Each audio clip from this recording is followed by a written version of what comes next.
Pendant la période de crise que nous vivons, notre podcast change de forme. Nous nous y demandons comment vous vivez vos émotions pendant cette période de confinement. Et nous interrogeons des experts et des expertes pour nous aider à décortiquer tout ça. Je suis Cyrielle Bedu et vous écoutez Émotion, un podcast de Louis Média.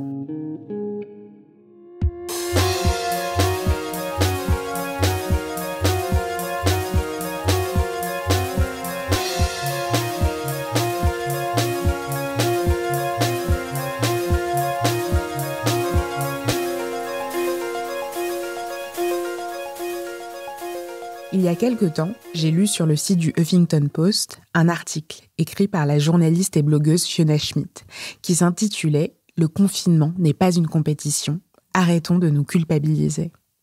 Il parlait de la pression de l'injonction qui avait, selon l'autrice, explosé pendant le confinement. L'injonction à ne pas grossir, par exemple, dont on parlait dans un récent épisode d'Émotions confinées, les injonctions à produire des choses, à tirer profit de la moindre seconde disponible pour organiser, ranger, classer, trier, rattraper, anticiper, optimiser. Ces injonctions qui mèneraient inévitablement à nous faire ressentir de la culpabilité quand on ne se montrerait pas à la hauteur.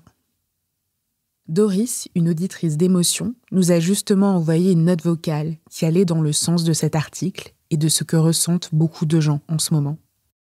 Je vois des vidéos de yoga qui tournent, la méditation.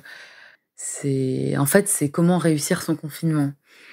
Donc on doit faire du yoga, on doit faire de la méditation, on doit se cultiver, on doit lire des livres très intelligents, écouter des conférences, lire des articles et même se mettre à des activités qu'on n'a jamais faites avant.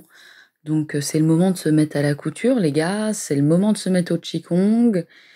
Ça m'angoisse parce que je ne suis pas disponible à ça en ce moment. J'essaye de lire Jacques le Fataliste depuis 3 semaines, je n'y arrive pas. Je n'ai pas envie de commencer des nouvelles activités. Je suis musicienne et je n'ai pas l'énergie de travailler mon instrument comme les autres musiciens le disent. Ah, t'as du temps? Mais c'est super, t'as du temps pour travailler ton instrument. Alors oui, quand je regarde mon planning de cette semaine, je pourrais travailler 5 heures mon instrument tous les jours. Mais en fait, parfois, on n'est pas disponible dans sa tête. Je n'ai pas envie, je n'ai pas la motivation, je n'ai pas l'énergie. Ça fait du bien de se laisser aller dans le temps qui passe, de vraiment se dire, tiens, j'ai envie de me remettre au lit. Tiens, j'ai envie de manger des chips ce soir. Et sans avoir cette mauvaise conscience que la société nous met tout le temps, et même les potes, ils nous mettent la mauvaise conscience de ça. Est-ce que cette mauvaise conscience dont parle Doris est liée à un sentiment de culpabilité, de ne pas être à la hauteur des injonctions actuelles fixées par la société ? Pour le savoir, j'ai contacté Aurélien Graton, qui est maître de conférences et chercheur au laboratoire interuniversitaire de psychologie de Chambéry. Il avait, justement, participé à un précédent épisode d'Émotion sur la culpabilité. Je lui ai demandé de nous rappeler ce qu'était cette émotion, et je lui ai demandé si c'était bien elle que ressentaient Doris et la journaliste Fiona Schmidt face aux injonctions liées au confinement. Alors, la culpabilité, déjà, c'est une émotion. Et c'est une émotion qui naît, en fait, il faut 2 conditions pour qu'on ressente cette émotion. Il faut avoir enfreint une norme morale, avoir la sensation d'avoir enfreint une norme morale. Dit autrement, c'est l'impression d'avoir fait quelque chose de pas bien, quelque chose de mal. Et il faut que cette infraction de la norme morale ait causé du tort à autrui. C'est-à-dire causer du tort à une autre personne, ça peut être quelqu'un que vous connaissez ou pas, mais c'est-à-dire que si vous avez l'impression d'avoir fait quelque chose de mal, mais que personne n'a été lésé, personne n'a été touché par ça, vous n'allez pas forcément ressentir de la culpabilité. Et inversement, si vous faites du mal à autrui, du mal à une personne, mais que vous n'avez pas la sensation d'avoir enfreint une norme morale, vous n'allez pas non plus ressentir la culpabilité. Donc on a vraiment cette double condition. Infraction d'une norme morale, on a enfreint une norme morale et on a fait du tort à autrui, à quelqu'un. Vous faites référence au sens moral et d'ailleurs dans vos recherches, vous dites que la culpabilité est une émotion morale. Vous utilisez ce terme. Qu'est-ce que ça veut dire une émotion morale? C'est quoi? Alors, une émotion morale, c'est un terme un peu large qui va désigner une famille d'émotions qui font appel à notre sens moral. Donc, c'est pour ça que c'est un concept un peu large. Le sens moral, c'est tout simplement des normes un peu qu'on a développées dans une famille, dans une société, dans une culture. Il y a des choses qui sont considérées comme étant bien, des choses qui sont considérées comme étant mal. Donc, tout ça, ça peut fluctuer. Et dès qu'on va avoir des émotions qui surviennent en rapport à ces normes morales, on va les qualifier d'émotions morales. Donc il y a la culpabilité, qu'on vient d'évoquer, parce qu'effectivement on va enfreindre une norme morale et faire du tort à autrui, mais ça peut être aussi la honte. La honte, c'est on a enfreint une norme morale et on se sent en fait disqualifié par la société, on se sent un individu plus très fréquentable, plus très valable, et dans ce cas-là on a plutôt envie de se cacher, on a envie de disparaître, c'est l'émotion de honte, mais ça peut être aussi des émotions positives. Si on fait quelque chose qui est valorisé moralement, si on fait quelque chose de bien, en langage de tous les jours, on va pouvoir ressentir de la fierté qui est aussi une émotion morale. Donc c'est toute cette famille d'émotions, après il y a des discussions, mais qui vont être liées un peu à la moralité telle qu'elle existe dans nos cultures et dans nos sociétés. Et en quoi, selon vous, est-ce que le confinement peut être un moment propice au fait de ressentir de la culpabilité? Alors je pense que le confinement est en effet une période particulièrement propice au sentiment de culpabilité, au fait d'éprouver de la culpabilité.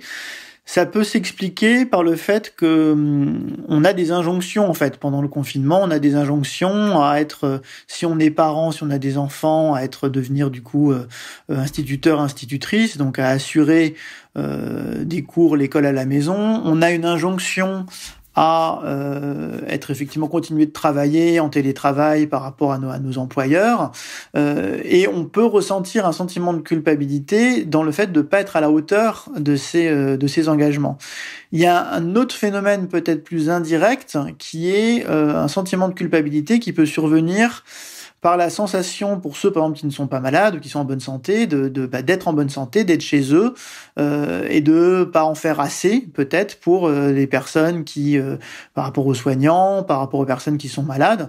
Donc on va être en fait dans cette infraction de la norme morale, de l'injonction morale qu'on aurait d'aider autrui, de bien réussir à travailler, et de causer du tort indirectement à la société. On en revient aux deux éléments de la définition de la culpabilité qu'on évoquait, le commettre du tort à autrui et puis enfreindre une norme morale, causer du tort à la société en étant justement calfeutré chez soi, confiné chez soi et pas sur le terrain en train d'aider les gens ou de sauver les gens. Si on parle du fait de ne pas avoir l'impression d'en faire assez ou de se mettre un peu en compétition avec son voisin, pour moi, mais après c'est une interprétation aussi personnelle, on n'est plus exactement dans l'émotion de culpabilité. On va être dans des sentiments proches, on peut être dans l'irritation, on peut être dans la frustration, on peut être dans la peur de manquer, de passer à côté de quelque chose, ce qu'on appelle le FOMO aussi maintenant, le fear of missing out, c'est-à-dire le fait de passer à côté de choses. Mais la culpabilité, telle qu'elle est en tout cas définie dans la littérature psychologique, il y a vraiment cette idée qu'on va quand même causer du tort à autrui. Alors après, il y a des exceptions. C'est vrai qu'on peut ressentir de la culpabilité vis-à-vis de soi-même, par exemple, si je prends un exemple, si on est au régime et que on va craquer devant un hamburger, on peut ressentir une forme de culpabilité, alors même qu'il n'y a pas d'autre personne qui est concernée dans le comportement. Donc ça peut éventuellement jouer par analogie. Mais là, la culpabilité pendant le confinement, pour moi, la vraie, si on peut parler comme ça, émotion de culpabilité va naître si vraiment on a l'impression de pas faire quelque chose ou de faire quelque chose qui fait du tort à une autre personne. Si ça nous concerne, nous, à titre individuel, sans qu'il y ait une entreprise, la société, la collectivité, l'école, peu importe qui soit concerné, on n'est peut-être pas vraiment dans un ressenti de culpabilité. Et donc, si on reste sur l'aspect moral de cette émotion, sur le fait qu'on la ressente quand on a l'impression d'avoir causé du tort à quelqu'un d'autre, est-ce qu'on peut se dire du coup que la culpabilité est une émotion qui a un rôle de régulateur dans notre société? Alors la culpabilité a totalement une fonction régulatrice dans la société. C'est pour ça que parfois on entend il faut surtout pas se sentir coupable, il faut se débarrasser de la culpabilité. C'est pas aussi simple parce que heureusement qu'on éprouve de la culpabilité de temps en temps. Heureusement que les enfants, lorsqu'ils grandissent et lorsqu'on les élève, ils commencent justement en grandissant à éprouver de la culpabilité, parce que c'est une émotion qui permet de se rendre compte qu'on a fait quelque chose qui était réprouvé par la société, qui n'était pas bien, et surtout qui va nous permettre derrière de réparer. C'est-à-dire que le comportement associé à la culpabilité, c'est la réparation. C'est-à-dire que si j'éprouve de la culpabilité, je vais avoir tendance à chercher une façon de réparer l'acte pour lequel j'éprouve de la culpabilité, voire même un acte complètement décorrélé de mon émotion, mais en tout cas, je vais agir dans un sens plutôt altruiste, plutôt prosocial. Donc c'est pour ça qu'on dit aussi que cette émotion, c'est une émotion régulatrice, c'est une émotion prosociale, c'est une émotion qui a une vertu positive dans les sociétés, parce qu'elle permet justement d'encourager ces comportements altruistes, d'entraide ou autres. Donc pourquoi est-ce qu'on éprouve de la culpabilité ? C'est pour être bien intégré dans la société, ne pas se faire rejeter, continuer d'avoir des comportements qui vont être valorisés socialement parce que c'est nécessaire à notre survie d'être dans l'entraide, d'être dans l'altruisme. Donc en fait, il y a derrière l'émotion qu'on va éprouver, il y a aussi toute une dimension d'intégration sociale qui est importante. Et du coup, est-ce qu'on peut aller jusqu'à dire que la culpabilité est une émotion positive ? C'est une émotion qui a des vertus sociales, c'est pas pour autant que c'est une émotion positive, hein, dans le sens où ça reste une émotion négative. Éprouver de la culpabilité, c'est quelque chose de désagréable. Ça crée une tension, ça crée un état qui fait qu'on n'a pas envie de se sentir coupable. Et c'est justement parce qu'on n'a pas envie de se sentir coupable qu'on va chercher des échappatoires, on va chercher des façons de réparer, par exemple, de s'engager dans un comportement altruiste pour faire diminuer ce ressenti de culpabilité qui est désagréable. Il peut arriver qu'on se fasse effectivement submerger par l'émotion. Autant à un petit peu de culpabilité, à bon escient, je dirais, c'est régulateur, ça nous permet de se rendre compte qu'on a mal agi ou autre. Autant en éprouver de façon permanente, de façon débordante, ça va devenir quelque chose de délétère. Pourquoi ? Parce que justement, on n'aura plus la capacité d'adopter des comportements, de réguler l'émotion, de réparer pour faire diminuer les sentiments de culpabilité. Donc on rentre dans une espèce de cercle vicieux. Là, dans l'exemple du confinement, par exemple, il y a une situation que je trouve assez intéressante, c'est, alors qu'on peut analyser de plusieurs façons, mais on pourrait à la limite la voir aussi sous l'angle de la culpabilité, c'est les applaudissements à 20h du personnel soignant. On peut imaginer que c'est une forme de culpabilité qu'éprouvent certaines personnes de ne pas justement être sur le terrain, de ne pas pouvoir aider plus, peut-être concrètement. Dans ce cas-là, on peut pas réparer directement, hein, on peut pas y aller, parce qu'en plus on n'a pas le droit de sortir de chez soi quand on n'est pas soignant. Donc, on va trouver une autre forme de comportement. Donc là, ça peut être se retrouver à plusieurs, applaudir sur les balcons pour extérioriser un peu ce sentiment. C'est une lecture possible, c'est pas la seule explication. Il y a d'autres explications justement en termes de psychologie sociale à ces applaudissements, mais le fait d'extérioriser comme ça de la culpabilité peut être une des formes d'explication. Merci à Doris et à Aurélien Graton d'avoir participé à cet épisode. Jean-Baptiste Aubonnet l'a mixé et Nicolas Degélis a composé la musique. Si vous voulez nous faire part des émotions que vous ressentez pendant cette pandémie, n'hésitez pas à nous écrire à hello@louismedia.com. Et si vous aimez Émotion, vous aimerez peut-être nos autres podcasts, comme le Book Club, Entre, Manger ou encore Travail en cours. Jetez-y une oreille. À bientôt.